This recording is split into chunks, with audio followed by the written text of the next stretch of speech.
You ever walk past a store that's always packed and wonder, are they actually making any money? Or, you see some tech company's stock just shooting through the roof and you think, okay, what's the secret? What do they know that I don't? Well, today we're going to pull back that curtain. We're going to give you the tools to look at any company and understand its real story. I mean, that's the big question, right? A company can have the slickest product, a storefront that's always buzzing, but that's really just the cover of the book. The real story of its health, the stuff that points to long-term success, that's written somewhere else entirely. So, how can you really know what's going on under the hood? Well, here's the secret. The answer is in their financial story. Yep, every single business tells a story through its numbers. And I promise, it is not nearly as intimidating as it sounds. We're going to teach you the language of that story so you can read it for yourself and decide what you think. Okay, so let's dive in. The best way to think about this is that every business, I don't care if it's a corner coffee shop or a giant tech company, speaks this kind of secret language. And this isn't just for Wall Street pros. It's a universal code, and once you get the basics down, it reveals everything, a company's past, its present, and even clues about its future. Right, and this is a really important mindset shift. So many people hear finance and just think of spreadsheets and complicated math. But it's not about that. It's about something way bigger, way more exciting, creating value. Think of it like the central nervous system of a company. It's what sends all the signals and energy to every single part of the business. And you can see that nervous system working everywhere. For marketing, it answers the question, are our ads actually making us money? For operations, it's how they find ways to cut costs and get more efficient.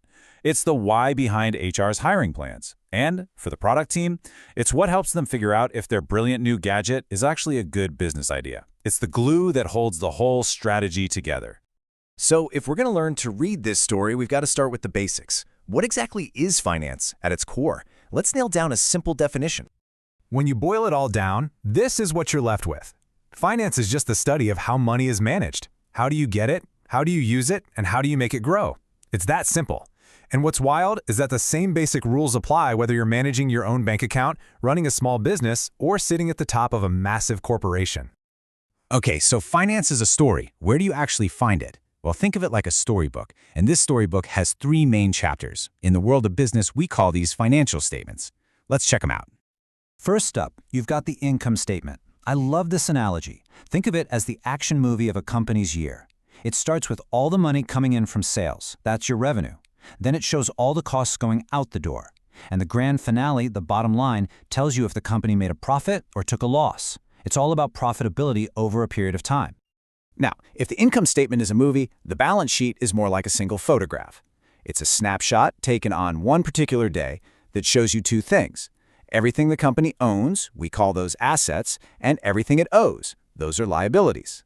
This gives you a crystal clear picture of the company's financial health at that exact moment. And this whole thing is built on one simple, unbreakable rule. Let's make it super simple. Imagine you buy a $10,000 car. That car, that's your asset. Okay, but how'd you pay for it?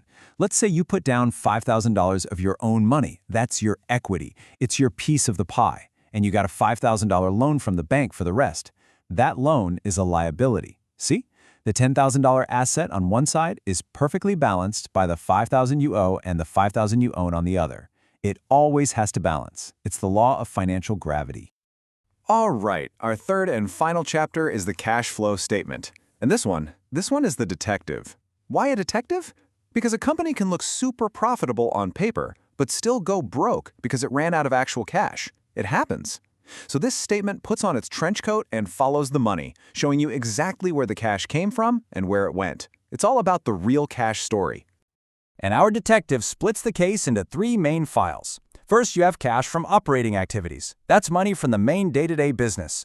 Second is investing activities. This is cash spent on big stuff, like buying buildings or equipment. And third, financing activities. That's money from investors or banks, like taking out a loan. It's literally a map showing you where every dollar moved. Okay, so we've got our 3 chapters, the movie, the snapshot, and the detective. But here's where the real magic happens. These are not 3 separate books. They are all deeply connected. They flow into each other to tell one single complete story. It's like a cycle, right? Check this out. The profit you find at the end of the income statement, the movie, doesn't just disappear. It flows right into the balance sheet, adding to the company's overall value. Then, the cash flow statement takes that profit number and shows you how much of it was actual cash. And to close the loop, that final cash number on the cash flow statement becomes the new starting cash number on the next balance sheet. It's all connected, constantly moving. So now that you know how the story is supposed to go, we get to the fun part, spotting the plot twists. These are the red flags, the little warnings in the numbers that whisper, hey, something might be wrong here. Red flag number 1. You're looking at the income statement, right at the very top line. If sales are going down quarter after quarter, that is a major warning sign. Revenue is the lifeblood of a company. If that's drying up, everything else is in trouble. And why is this so critical? It's simple, really. It could mean customers are just not that into you anymore, or maybe a competitor is eating your lunch. If people aren't buying your stuff, nothing else matters. It's a sign of a deep, fundamental problem. Okay, let's look at the balance sheet. The big flashing neon sign of danger here? A mountain of debt. A company that's drowning in loans is walking a tightrope. One little slip up, one bad year, and the whole thing could come crashing down. And this can lead to the absolute worst-case scenario. It's when a company has what's called negative net worth. All that means is they owe more money than the total value of everything they own. Even if they sold off every desk, every computer, every patent, they still couldn't pay their bills. That is a massive, massive red flag. All right, let's bring our detective back for one last clue.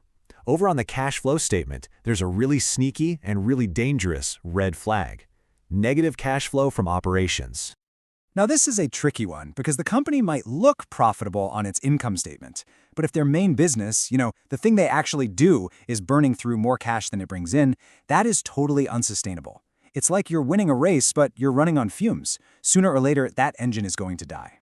So look, by understanding these 3 stories and how they connect, and by knowing how to spot just a few of these plot twists, you've basically just given yourself a new superpower. You now have financial X-ray vision. Seriously, you don't have to rely on hype anymore. You don't have to just take a flashy marketing campaign at its word. You can now open up that financial storybook for any company and read the real story for yourself. You can make up your own mind. So I'm going to leave you with this thought. Think about a company you really love. Maybe it's the place you get your coffee, or the company that made your phone. Just remember, behind that logo, there's a story being told in numbers. And now, you know how to read it. So go on, take a look. What story are you going to find?